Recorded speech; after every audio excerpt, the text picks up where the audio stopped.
The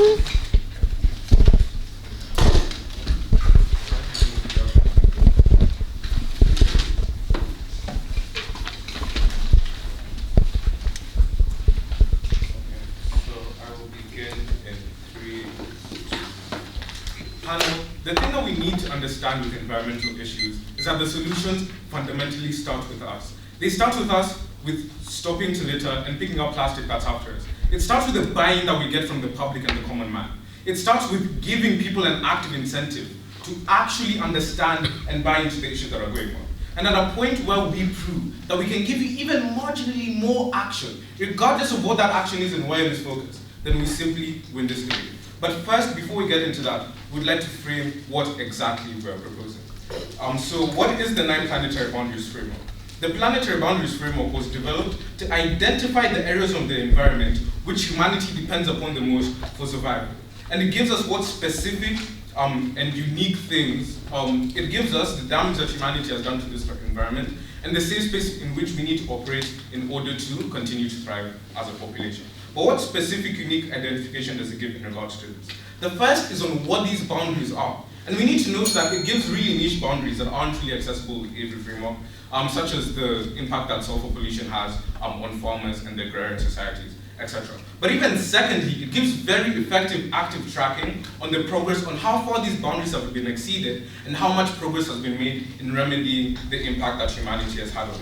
And it is important, this is done by continuous reports by a team of 18 scientists, which the framework already has been updated a number of times, most notably an update in 2015, which led to a development in the United Nations Sustainable Development Goals, and even secondly last year in 2022, where they added more depth to the water boundaries, as previously focused on green water, previously focused on only blue water, but now they added more nuanced information on how green water is important in the environment and why the protecting of its use is important. So how are we proposing that this framework would be used? It would be used as the basis of informing policies and general efforts aiming to address environmental issues. What does this look like? Firstly, it looks like using it in policy. It looks like using it in the UN Sustainable Development Goals that it has been, the Paris Agreement, or informing the EU's Commission report every year. But even secondly, what does this look like? It looks like it's used in activism. Leaders informing their actions with the information given by the 9 planetary boundaries framework. What does this look like? It looks like Greta Thunberg using this information to lead the Fridays for Future movement, with the narrative that as of 2018, there were only 30 years left to reverse the impact of the climate change boundary. But even thirdly, we support its use in the commercial world. And what does this look like? It looks like metrics such as the environmental, social, and guidance score to determine if companies should be invested into based on how much work they're actually doing to contribute to the healing of the environment. So what will you get from team proposition? The first thing is that we will argue it will inspire the most action towards climate change. And that alone is enough to win. Why is it enough? The first is the urgent nature of these issues. The issues of climate change are urgent and needs to be fixed because there is a boundary at which we can cross that is irreversible. But even secondly, any marginal effort is better than no effort. At a point where we have more buy-in and persuade actors who would otherwise do nothing to act, then we give a better case than the opposition. So, on to our first argument. The planetary boundaries framework is the most widely and possibly easily accessible framework by the general public. Why is this true? Firstly,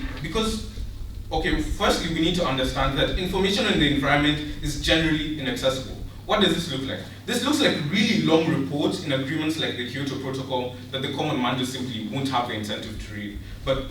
And it also looks like keeping up with conferences like COP27 to get actual up-to-date information as to what the current issues are and what the current solutions being done to fix them are and what we need to do, etc., etc.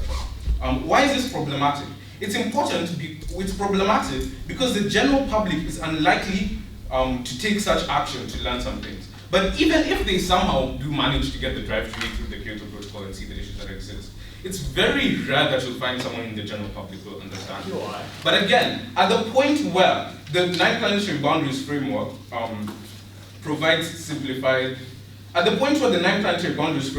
provides really simple information that's accessible through like a diagram that the general public is able to like glance at and look at. Even leaders like Greta Thunberg are able to simplify that information and have more access to that direct and updated information within the 9 planetary boundaries framework. And another thing that it gives to the public is important. It gives the public a progress report and checkup into how far the boundaries have been exceeded and how far we've actually progressed in remedying the damage that we've done to it. Why is this important? Firstly, because the general public are key actors into the mobilization of climate change movements. Why is this true? It's because such action is what will motivate policymakers and what will motivate governments to incite those policymakers to act. Why is this true? Firstly, understanding our world, global crises are competing for attention. In the context of the African continent, you have things such as hunger, you have things such as drought, you have things such as war, and all other political dynamics, which make it very difficult for any kind of movement to garner any kind of attention. Which means that at the point where an official is sitting in the office, seeing where they're going to contribute resources to, it's imperative for the public to care about an issue in order for them to act on it. Why is this true? It's because politicians wish to be re-elected, and because of that, we will actively act on the policies that the public care about, because they must stay and gain in power. It also acts as a check-in mechanism, because then these politicians are actively accountable to the countries, to the people that they're trying to remedy issues. Why is this different than status quo? It's different because this only exists predominantly in Western countries, where these issues have generally already been risen. But at the point where we're able to go to developing countries where people are generally less educated and generally less interested in such issues, and actually educate them that for farmers in Kenya, for example, there's something that's actively harming your crop yield, then people in such countries are likely to buy it. And even secondly, why this is important, it's because it insists on a sense of urgency. But before I go on, I'll take that point. Yeah, what is your mechanism for why those stakeholders that you talk about, like developing nation people who don't have food on the table, or for example, people who don't have interest in climate, read through these 9 boundaries that are really long and scientific? The point is that on our world, we have the most likely impact of reaching them. Why is this true? Because at a point where someone is actively going to read it, it will take a lot of a shorter time than any alternative that you have. But even secondly, we said that the leaders of movements will primarily be the one reading this information and utilizing it to mobilize people to act and protest, etc. So now onto some impacts. The firstly is that we're more likely to get these issues to receive attention. Second is more accountability. And even thirdly, encourage individual action. Again, and I'll say, at a point where public leaders are able to get up on public platforms and say the information that they are more likely to digest through these planetary boundaries, like for example, Greta Thunberg, a 17-year-old person at the time, is unlikely to go through and understand all of this COP27 information and give that same information to the masses to incite them to act. At the point where we're able to encourage individual action and notify individual people of the issues that they face, then we gain more impact. But even secondly, the use of this framework is principally justified. Firstly, because people have a right to know why the damage is happening to the world. But even secondly, they need knowledge of those issues to understand the rights that they have when it comes to protecting the environment and actually enforcing it to mobilize the governments to act. At the point where we prove one, why we give the best kind of accessibility to garner the public to act, but even secondly, create the most impact, then we simply win this debate. Have a good project.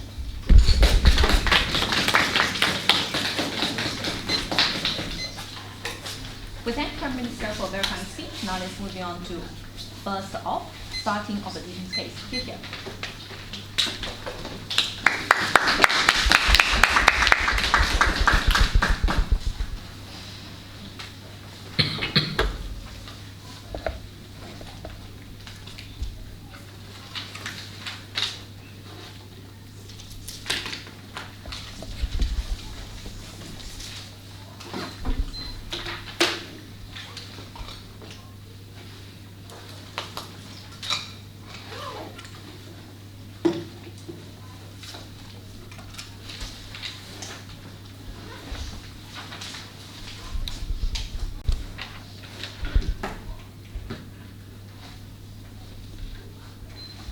Hidden beneath the lights of science, an objective metric, lies a framework that is not nuanced to what is actually necessary for the environment and vulnerable actors. On side opposition, we prevent the loss of human life at the hands of metrics that do not account for the significant impact of environmental policies solely based on environmental metrics. On opposition, we forward two main arguments from first speaker. First is on the decrease in public support for environmental policies, and the second on how the boundary significantly hinders development.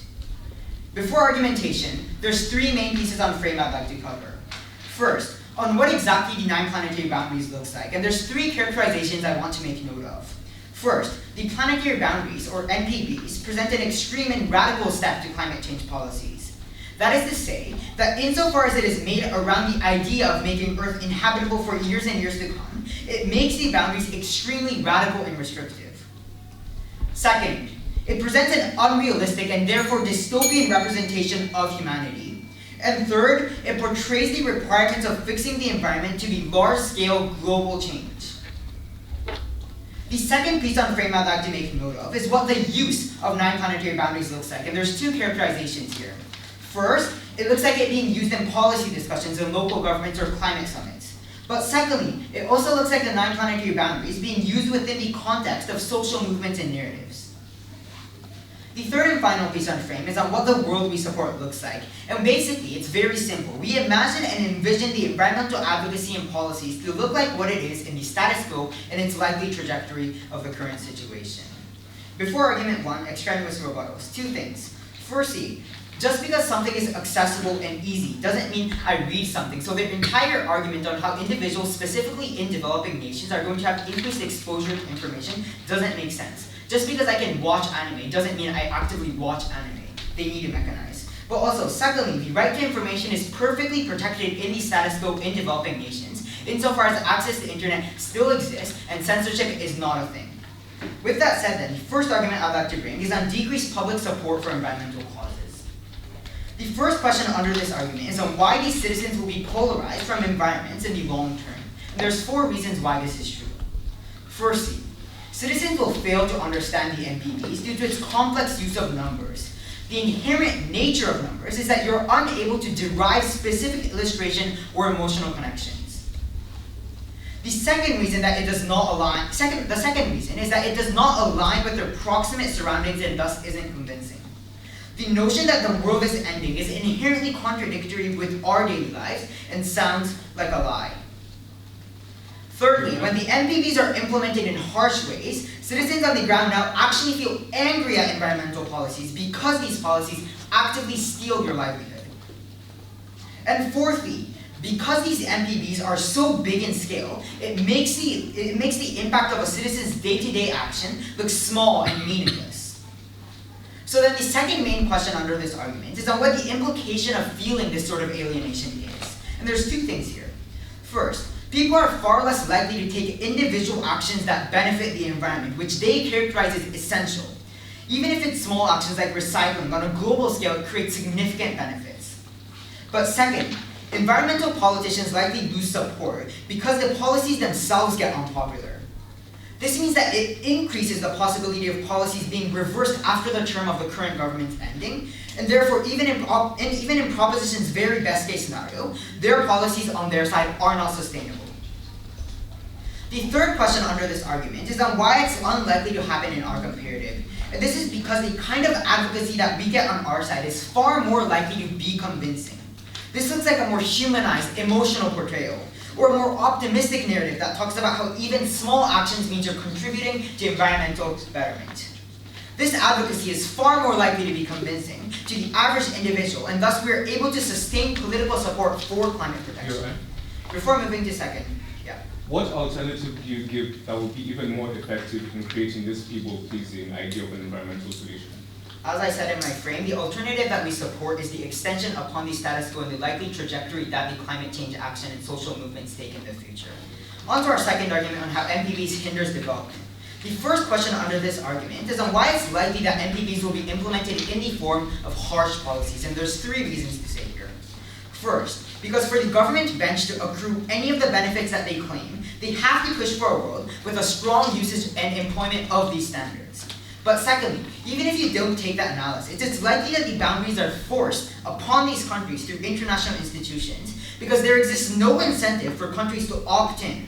And therefore, the only scenario in which countries opt into these environmental frameworks is when a higher power coerces them to do so. The third reason why implementation is likely to be harsh is that even if the boundaries aren't implemented by international institutions, the nature of these boundaries in and of itself suggests that new policies will be harsh.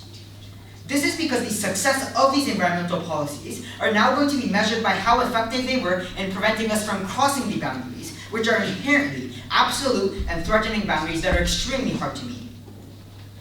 With that said then, the second question under this argument is on how development is likely to be hindered through these harsh policies. And there's three things of note here.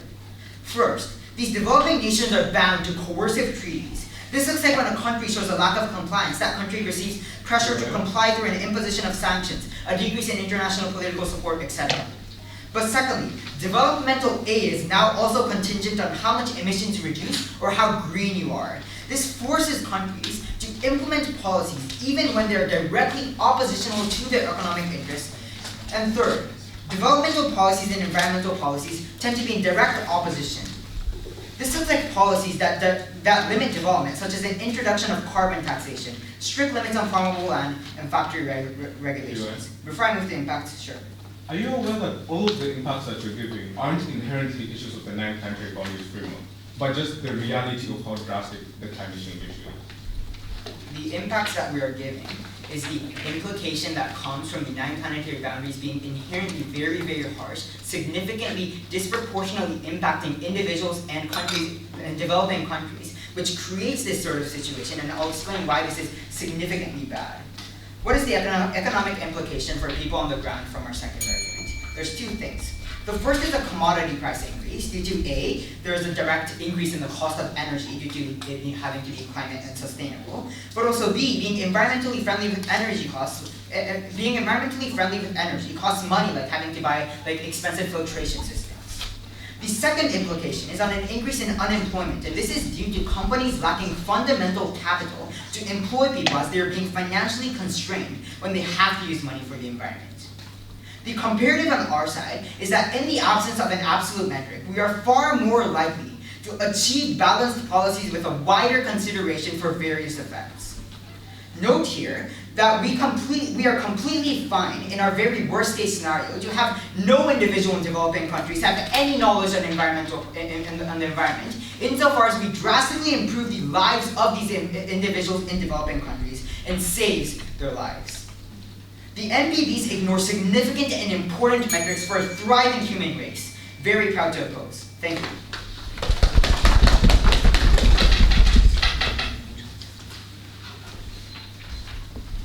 We thank leader opposition for a fine speech. Now let's move on to the second part. Yes.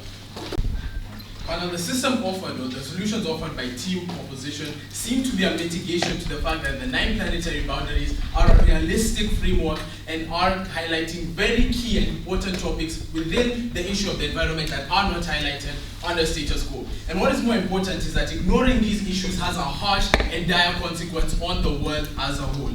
As the second speaker, I will get into how developing countries positively benefit from the 9 planetary boundaries, how businesses and private interests are more likely to be a part or are more likely to engage with the 9 planetary boundaries in terms of changing of behavior, and lastly, I'll go into the rebuttals of for their case. So the first thing I'll go into is the positive impacts of the developing world on the developing world. And in this case, it is crucial to understand that with this framework, we allow the world to know that we are connected and interconnected in the issues that are facing our climate. And this is important due to the fact that what changes or what effects have on one boundary affect another boundary. So what does this mean? This means that this highlights, and the impact of this has is that this would allow for developing countries to better negotiate with the developed world in terms of solving many of these issues due to the fact that it has a real impact on the developed world in this case. And the impacts of failure in this case on the developing world are great, or on the developed world are much greater due to the fact that migration from climate instability or instability in governance is highlighted when we have the issues stated of the climate, or when you have climate issues in this case. The issue of people migrating from the global south or to the global north, that is a concern. But the issue of having to, many of the problems that will be faced by the global north, by the global south, being forced, in terms of displacement in this case, would be much greater. on their side than on our side, due to the fact that we have the information, number one, and number two, it's much more pressing, and this allows for a positive impact on the developing world. And moreover, when you talk about the investments into the developing world relating to these climate issues, that number one affects them, but number two also affect the other climate issues would increase due to the fact that there's now a method, or there's a way in which we can now look at the developing world and the impacts that it has on the developed world as well. There's more buy-in in our world for solving the issues of the developed world, of the developing world from the developed world.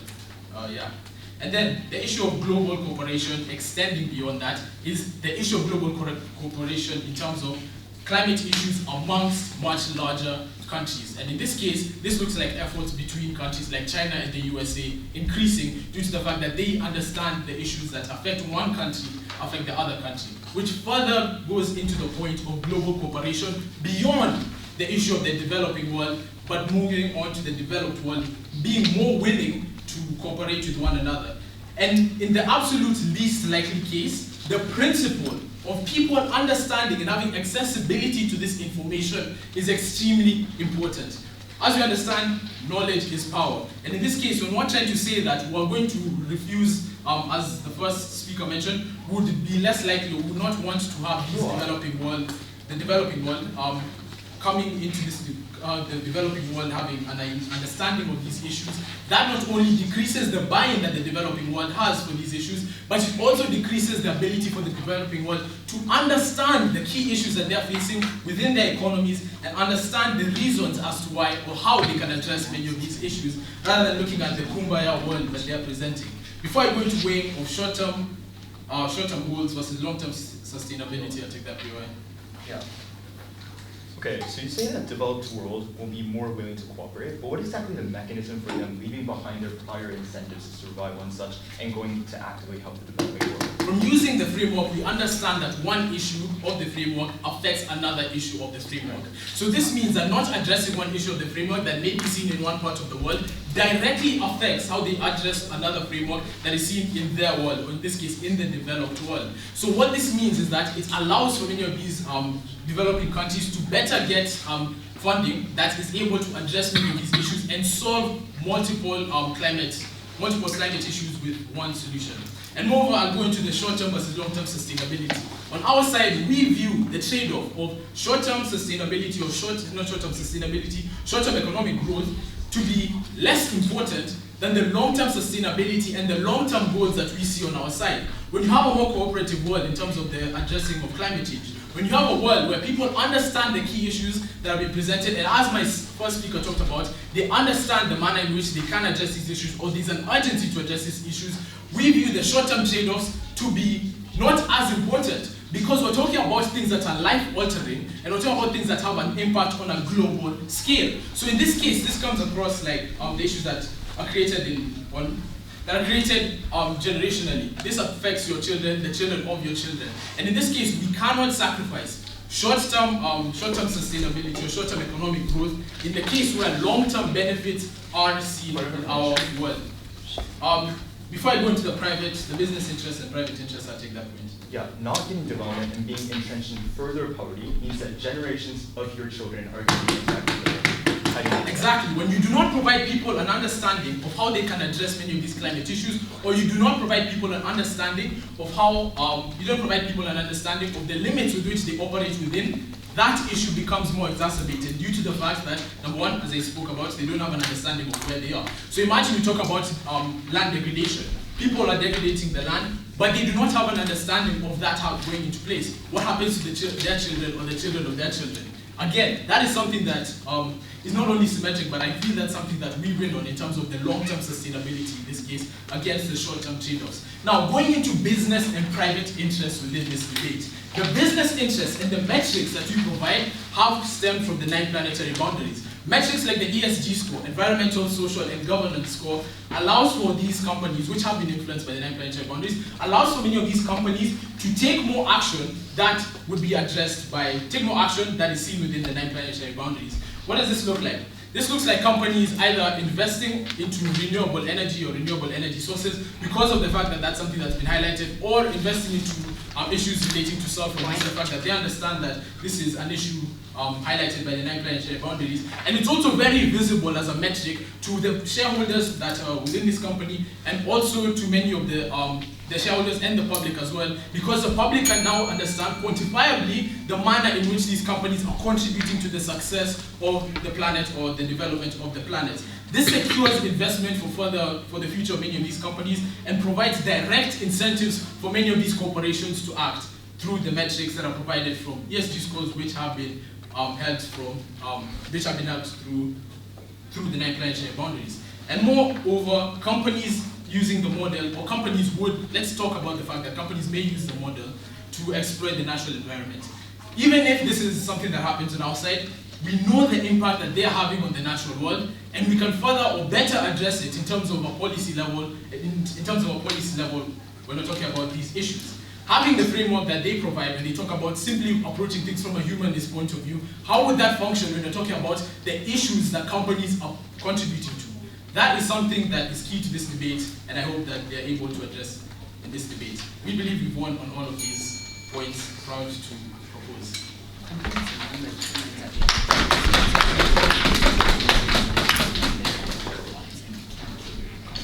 The second half, continued case on the opposition side. Failure.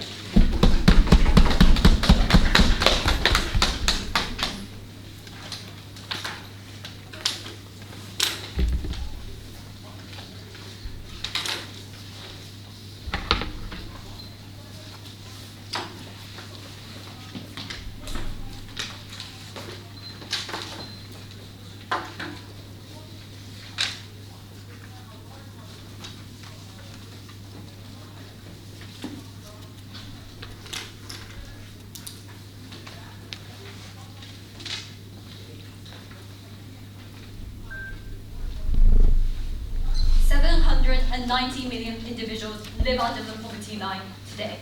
790 million individuals tell us that they lack access to basic necessities like food, let alone successful industries. These are desperate issues that cannot wait. This debate is not about whether or not knowing about the 9 planetary boundaries is good or not, but this is about real-life implementation of this 9 planetary boundaries. And real life is where I challenge Team Kenya to debate in. I'm going to do 2 things in my speech. First, I'm going to talk about development, and second, I'm going to talk about the environment. Before that, I just want to clarify what 9 planetary boundaries actually looks like. Because the main contention that comes from Team Kenya, and the contention that their entire case is hinged on, is that 9 planetary boundaries is very realistic, and it's very scientific, and it's very objective. No, I'm going to contest this at base. This is due to 2 reasons. A, the 9 planetary boundaries was made by scientists whose main incentive is to make field gains within that field. Therefore, it was made with utmost priority towards the environment without considering other things like development. But secondly, it fails to consider the humans' capacity to actually survive and adapt to the environment. What does this look like? This looks like humans being able to do things like green technology. This looks like them being able to build things like defensive architecture. This looks like them simply being able to genetically evolve. Therefore, even if their calculus is they're willing to trade off the short term for the long term, it's likely that this mitigation applies in the long term, therefore taking down their weighing. This is an important clarification because their entire case is, if the 9 planetary boundaries is good, then the implementation will actually also be good. We cut the premise of this, therefore they cannot win. Firstly, let's talk about development. Why is this claim exclusive to our side and is therefore ground winning? Firstly, by the nature of the 9 planetary boundaries, there's no regard for other things. This means this is an absolute metric. An absolute metric is zero sum because that is the metric by all international institutions and all governments now must abide by. But secondly, let's talk about the entry cost here. Development has a very high startup cost. This is because you actually have to invest in things that are very big in terms of infrastructure for them to actually be shared by the public. In comparison to that, as Kenya concedes, environment can be solved by things like solving the collective action problem and changing the mindsets of individuals on the ground. Therefore, it's likely to be only exclusive on the our side, but other aspects like humanitarian development is actually considered. What is our claim here? Our claim here is that these standards are going to be pushed onto developing countries, and the mechanism for this is that developed countries do not necessarily want to see a net loss to them when they abide by their environment, but other countries do not. Also, in order for the proposition to gain their most benefits, where the boundaries aren't crossed, it's likely that this implementation has to be very harsh. They talked about 3 things here. Number 1, they said that you're able to actually get aid through the form of environmental aid. Number 1, this is not true. This is because when you give environmental aid, there's actually no benefit for the developed country insofar as environmental aid is unlikely to lead to things like trade and you being able to invest in new companies. In comparison, when you give development aid, the country financially develops, which is why you're able to establish things like trade relations, which is actually beneficial to you. But secondly, even if you're able to put environmental aid, insofar as that aid itself is contingent on fixing the environment, what is the point? Because as they concede, developing countries are not major polluters. Even if they get this aid, it's unlikely to be as effective as they want to claim. Their claim was disingenuous. Secondly, they said that citizens on the ground can now gain knowledge, and now they're suddenly able to fix the environment. Firstly, what is the incentive for people who are starving on the ground to look at the 9 planetary boundaries? I think the more proximate incentive for them is to actually secure things like food. It's unclear what the incentive actually was. But secondly, even if these people are aware, it's unlikely what incentive or capacity they have to actually fix this problem that they're talking about. Thirdly, they said that corporate investment is likely to happen. No, this will not happen, because the reason why people invest into things like corporations is not because they want an absolute framework, it's because they want financial profit.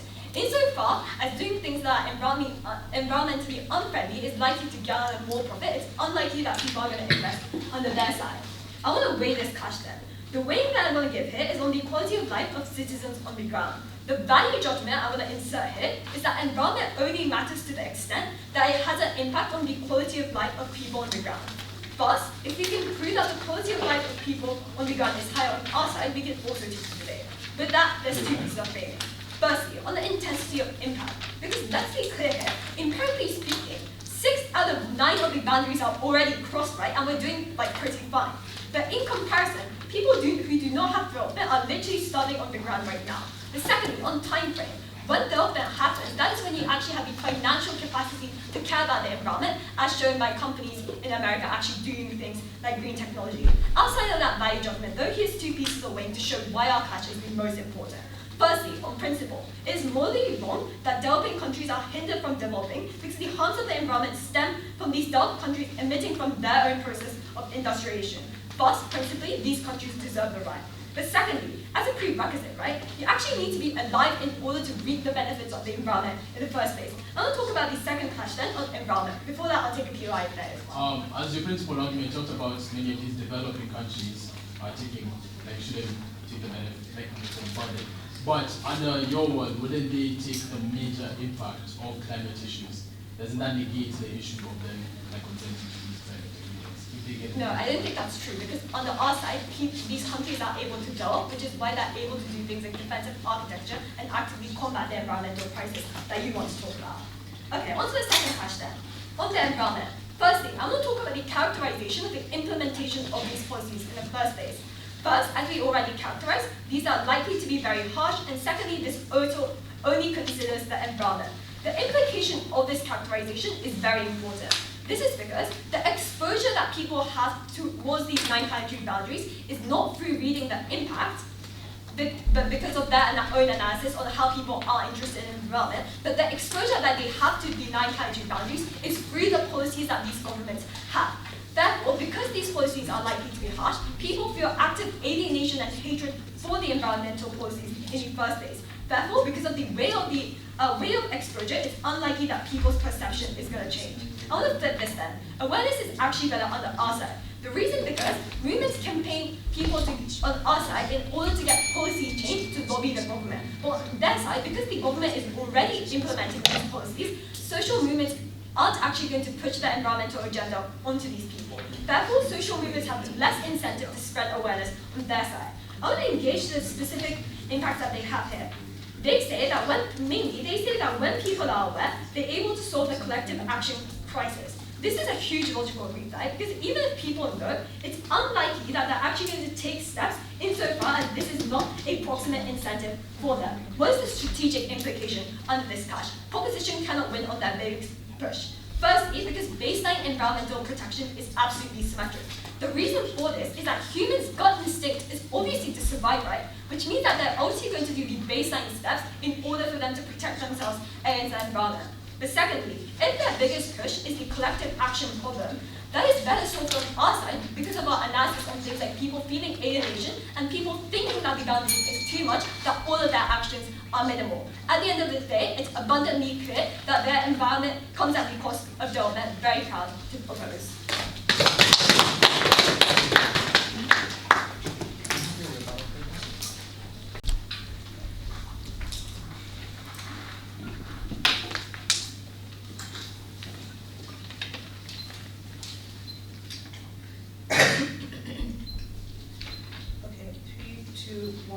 Panel, what we have to understand in this debate, and crucially to understand how exactly our world looks compared to theirs, is the fact that much like other frameworks, when this framework is being used, right, it's being used in tangent with other scientific theories, other ideas, other frameworks, but also most importantly is the fact that it's already being used in status quo. So when I tell you in first speech the idea that we are here to defend status quo, they're essentially conceding to our side. Why? Because we've given you multiple examples of how this framework is already used in status quo.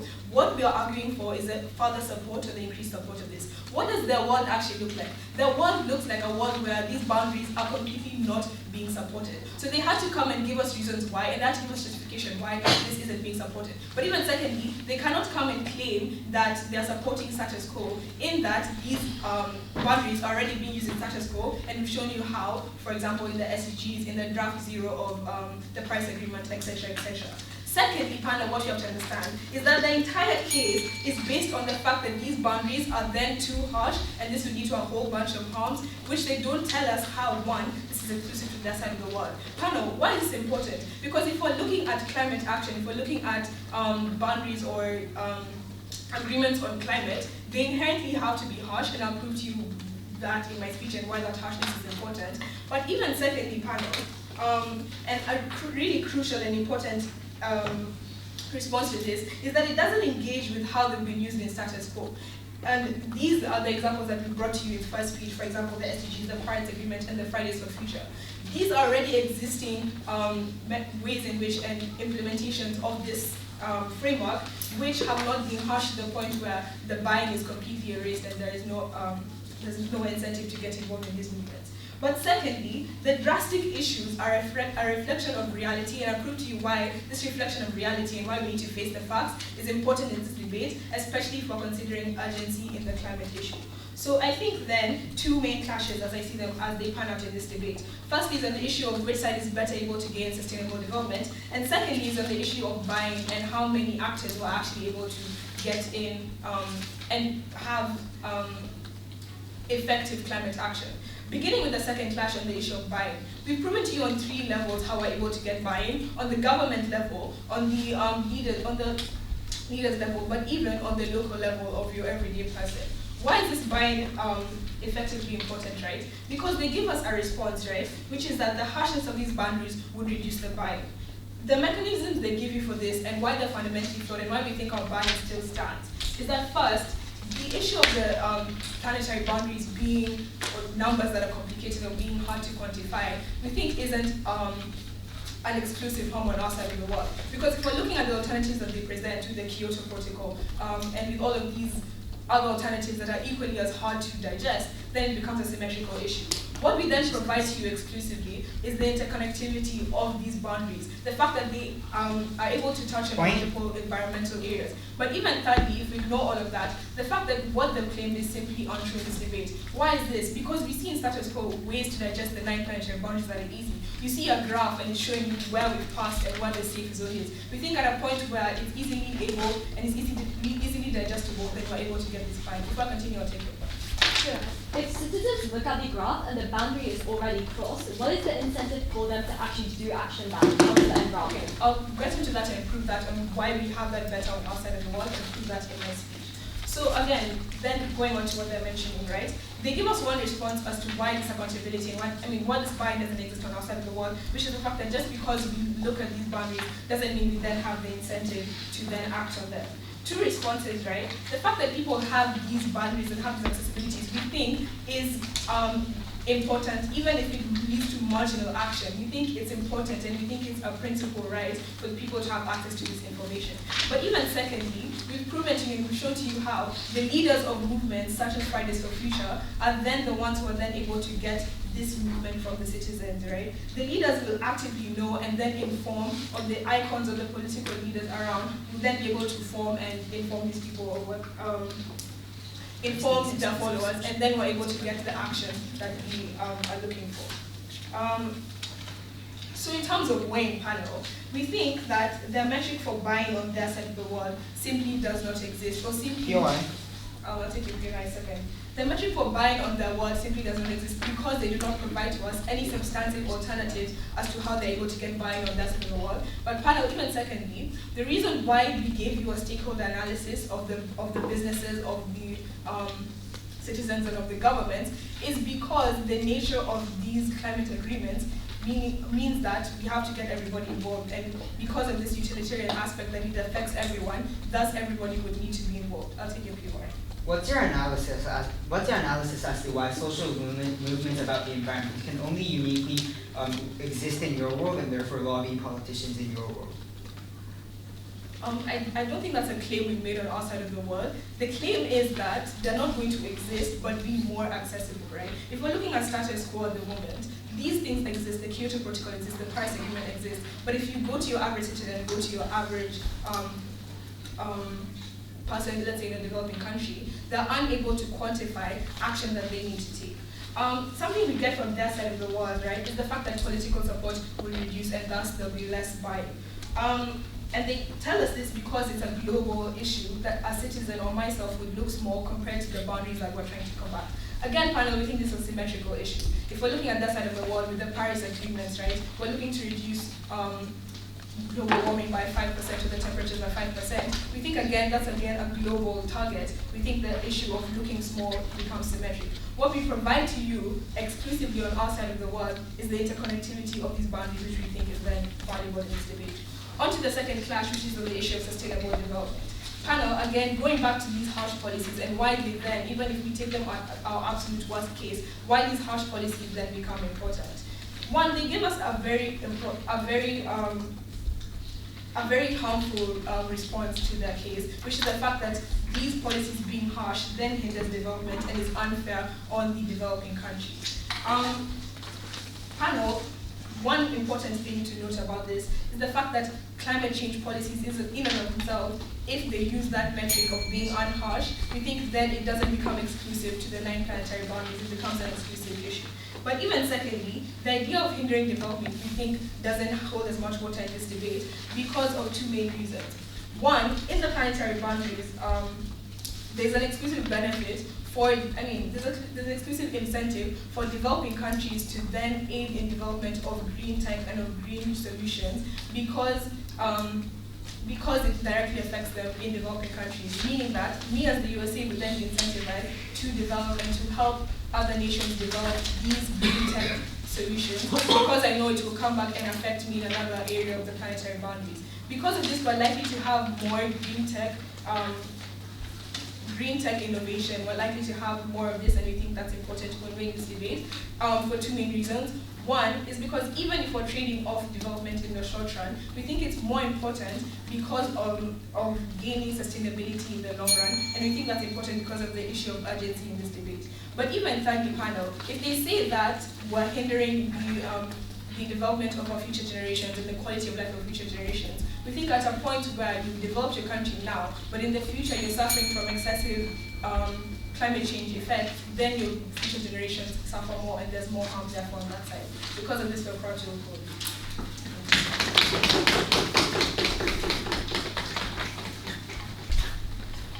We thank Upward for referencing. Now it's moving on to Upward to summarize from the perspective of the opposition side.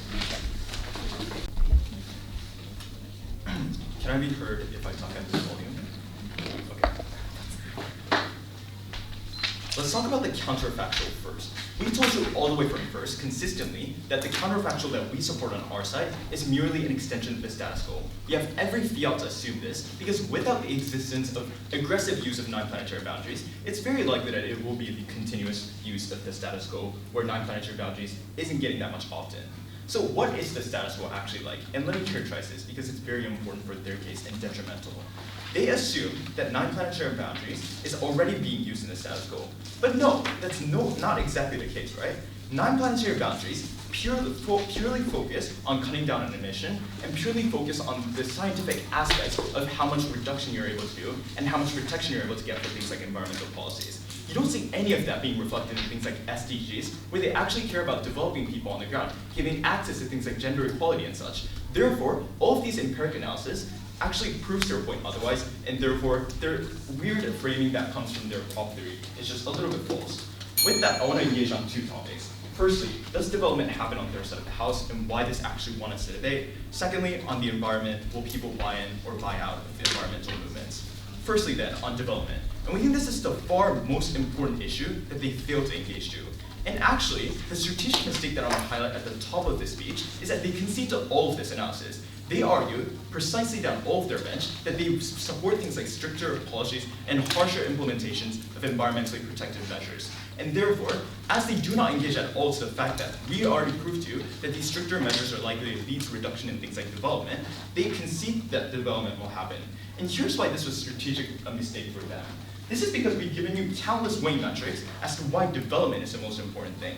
They say long-term, but we already told you why development is likely to have a long-term impact on these citizens on the ground. They say things like these developing nations will be impacted by things like the environment. But we also told you that environment is a global impact, right? Regardless of whether developing nations get these economic benefits or like strive for environmental change, it's very likely that environmental change will happen. Because precisely as they argue in Prop 2, environmental change as of the status quo, and a lot of emissions done in the status quo, are done by big nations such as China and the US, which are already developed. Therefore, as the extent of the change that these developing nations can bring is extremely marginal, we think what's more important is their economic capacity to fight back against it. Therefore, we support the use of developing their nations. Yeah, sure. Are you aware that climate change issues also extend to things like extended drought seasons, which very materially harm people as they give people less access to food? Yeah, I think so, but I think that exists symmetrically on either side of the house. What can actually benefit these people's economic return is by actually giving them the ability to develop themselves in their infrastructure so that they get tangible benefits. These impacts are likely to manifest on either side of the house. It's just symmetric. With that said, I'm going to talk about what they actually concede to with their analysis more in detail. Because let's talk about what the world with the 9 planetary looks like that Kenya illustrates for us. They illustrate 3 of the following. Firstly, they say that funding by the MNCs and the government is going to be contingent on environmental protection. Secondly, they argue that 9 planetary boundaries being implemented is going to be implemented by most governments on the ground. And then thirdly, Prop 3 actually comes up here and argues that they uniquely support the aggressive use of these things. All of this concedes the fact that there's going to be stricter regulations on development for developing nations. What does this do in the debate? I have a couple of things I want to prove to you here. Firstly, development is actually prerequisite on foreign investment, which means that actually they have no capacity to get development on their side of the house. So their side blankly just shakes off this argument on development by saying that it's not important, but their side neglects the fact that their side not only is not able to get further development, but actually stops development on the ground.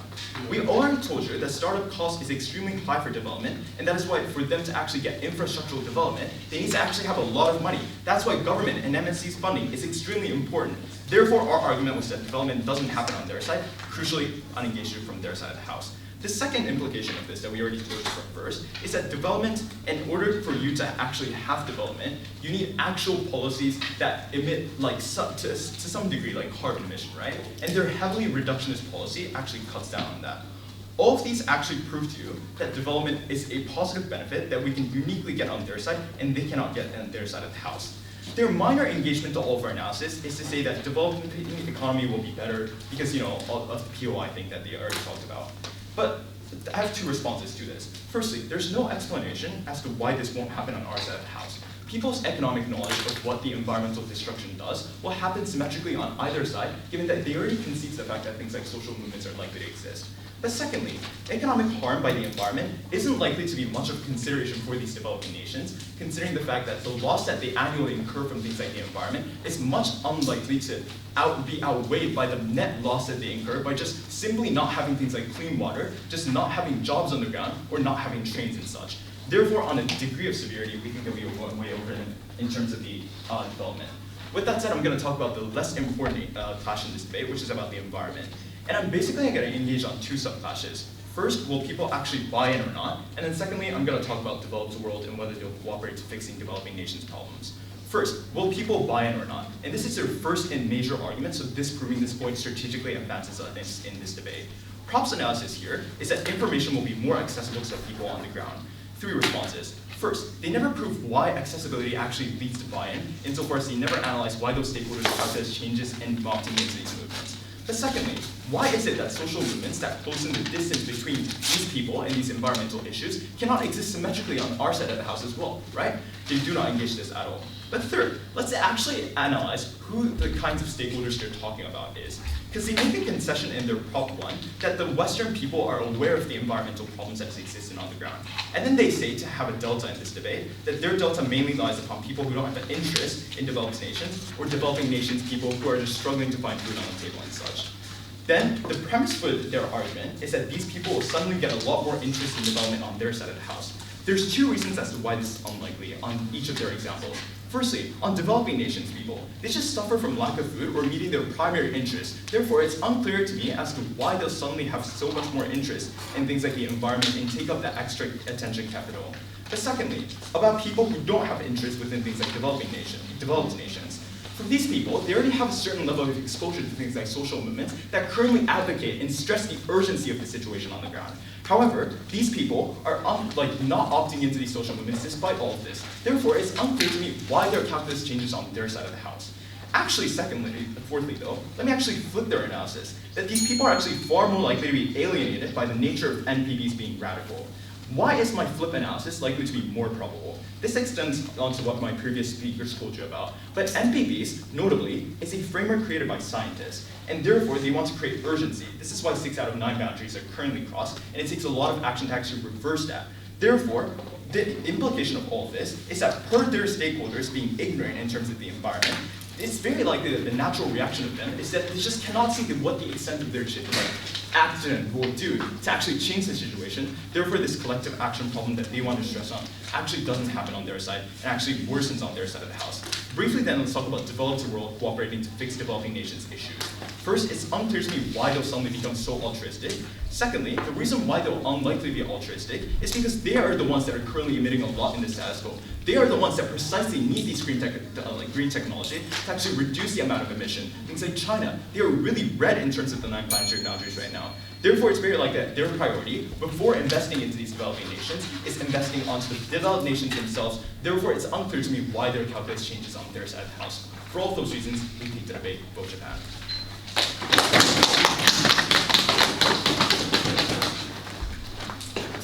3 seconds, an innocent human dies of starvation. In a world like that, how does it make sense to ignore these individuals and prioritize the environment for which the impacts are unclear? I'm going to be doing 3 things in my speech. Firstly, on clarification, then I'm going to be getting into 2 classes, first on environment, second on development. Regarding clarifications, I want to clarify firstly what exactly the 9 planetary boundaries actually entails, what it looks like. And what they'll have you believe is that this is an objective metric developed by scientists. And we gave you 2 responses as to this is likely untrue. Firstly, we told you that the 9 planetary boundaries directly only caters to the environment and ignores humanitarian aspects. And then secondly, we told you that humans likely can evolve and develop technologies to counteract the 9 planetary boundaries. On our side, we tell you that 9 planetary boundaries looks like dystopian boundaries and ones that require large-scale environmental change from the globe. We get no contention here. Second piece of clarification, is it bad that we defend the status quo in our world? And the simple answer is no. We have the fiat to claim this without the use of the 9 planetary boundaries. It's the likely world, and the status quo is, and the important note about the status quo that they miss, is that there is a lack of implementation and adoption of the 9 planetary boundaries, contrary to what they claim. But with that out of the way, firstly regarding the environment, they give you 4 main things. Firstly, they tell you it's more understandable and accessible. And this is kind of hilarious, right? Look at one of the CO2 statistics on the non-planetary boundaries. If I tell you the CO2 level is at 400, if I tell you the CO2 level is at 700 when it should be at 400, what does that mean to you? That doesn't mean anything to most individuals who don't have the capacity to understand it, which is the vast majority of people in the world. So these numbers do not instill any sort of emotional connection which is necessary to drive action. The second thing they tell you, it incentivizes corporations. But the incentives of corporations inherently is going to be on getting money and getting profit, which means that in their world where there is a significant lack of developmental aid, this cannot stand. But thirdly, they tell you cooperation between countries. And we tell you first that this is unlikely considering incentives, but also second that the impacts of developing countries adopting more environmentally friendly policies is minimal, taking their analysis on how little emissions they have. And fourth and finally, in their POI, they tell you, the environment has effects on things like, drug usage or food, whatever, right? And we tell you, firstly, as we already told you, humans have an instinct to survive, but also being able to choose what you want to eat, etc. is contingent on financial capacity. But even if none of our rebuttals stand, take this, that humans have a survival instinct, which means that the bare minimum necessity to sustain life on Earth is still going to be met in either paradigm. On our world, we tell you about more public buy-in, and we tell you that even if accessibility is higher on government, and this is taking their best case, that we still are the only side that mechanized an incentive for these individuals to buy into these frameworks and buy into these policies is in the policies in the first place, which is the premise for any of the impact standard. Moving on to development very quickly then, what they tell you is, it's important that we get these individuals information, and they also try to impact this in a principled way. And we gave you 4 responses here. Firstly, that there exists no restriction on information in the status quo. Secondly, that there's no incentive to read this, like I gave you my anime analogy. And thirdly, there exists no capacity for change from these individuals. And then fourthly, that even in the very worst case scenario for our world, we're willing to take the trade-off of individuals in developing countries not understanding anything about the environment, insofar as we are the only side that protects the lives of these individuals, which comes a priori. The way here is very, very simple. We told you that equality of lives of citizens on the ground in developing countries significantly is superior and more important to environmental protections for 4 reasons. Firstly, on the intensity of the impact, secondly, on the time frame of the impact, and then we gave you 2 other metrics on the principle and how this ought to be protected, and then also how being alive literally is the prerequisite for enjoying the impacts of environmental protection. Panel, why should individuals starving on the brink of death have to care about the environment when it's really not even their fault? For all these reasons, incredibly proud to oppose. Thank you.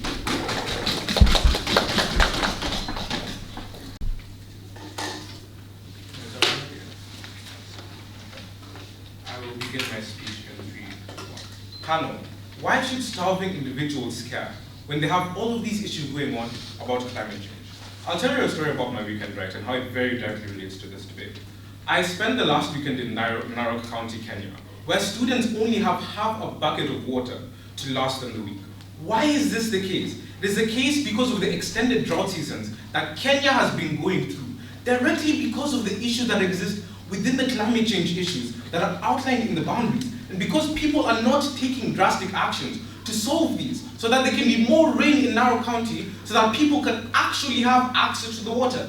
This is why people care, because the issues that are underlying this starvation are directly related to the solutions brought forth by the 9 planetary boundary solution. What they fail to understand, and why they lose this debate, is that they have an issue with the problem being harsh and the requirement for effective solutions to be harsh as well. The reason that the 9 planetary boundaries is harsh at our absolute worst case, like you claim, is because it is realistic, because it actually tells us how far we've exceeded our carbon emissions. And at the point where you settle for something that gives a soft presentation and see why it's better to have soft people-pleasing policies, then you actually don't get to the root of the issues and therefore fail to create substantial change. And there are 3 main clashes that I'm going to analyze this on. Firstly, on the layer of effective remedy. One thing that they fail to engage with is its actual use in status quo, not the way that they've strawmanned it. It is used in the United Nations Sustainable Development Goals. The implementation of the SDGs isn't as dystopian as they claim. And at the point of engaging with this, the response is to say, no, this can't be the 9 planetary boundaries framework because it's nice and exclusive of development. But it's literally a fact. It's not something that they can dispute. So the fact where they're sidelining reality, simply because it doesn't align with what their case says, just says that they're very ill prepared. It's humorous. But even secondly, in its use in activism, we actually mechanize this in our speech talked about how leaders of movements give information. In our first speech, I talked about how Greta Thunberg pushed this narrative that we only have 30 years to reverse climate change. We only have 30 years to stop giving the damage of single-use plastics. And the awareness created from that wasn't from people individually going to read the 9 planetary boundaries framework, but relying on the work that the leader of this movement did. And I characterized how that will be used in similar movements going forward, the same kind of information, because of the urgency they create with the way that we mechanize it. But even second, on the issue of effective remedy, at the point where they say that the biggest problem with the implementation of the policies created by the 9 planetary boundaries is that they're going to be excessively harsh, we redress this in 2 ways. Firstly, is that it just doesn't engage with how they're being used in status quo. They're not as unpopular. The UN Sustainable Development Goals are not unpopular. The Paris Agreement also was used in the 9 planetary boundaries framework, and is very, it doesn't correlate with what they're saying. But even secondly, at our absolute worst case, where we have the most dystopian policies, where we don't allow anyone to do anything that harms the environment, note that we actually deal with the problem as urgent as it actually is. And where there's an urgent presentation, then as our second speaker said, it will encourage radical solutions. And this leads now to the clash of development. The first thing that the main thing that they talked about is that it's unfair to the global south because it does not leave room for development. What our second speaker replied to, and what they don't gauge, is that at the point where these issues are so big within their countries, then it's in the interest of their long-term sustainability to actually solve these issues. And even secondly, they said, at the point where they have to develop, then it will be better for them in the long term to develop sustainably than to actively continue cutting down the forest that animals in Kenya depend on to actually feed the agriculture that our country depends on. We need radical solutions to be able to solve this and for developing countries to develop sustainably. But even thirdly, on buy-in, we tell you that it's more urgent, and we actually mechanize how leaders will use that information to get people to buy in. We tell people that it's urgent, and with that being said, never been proud of it.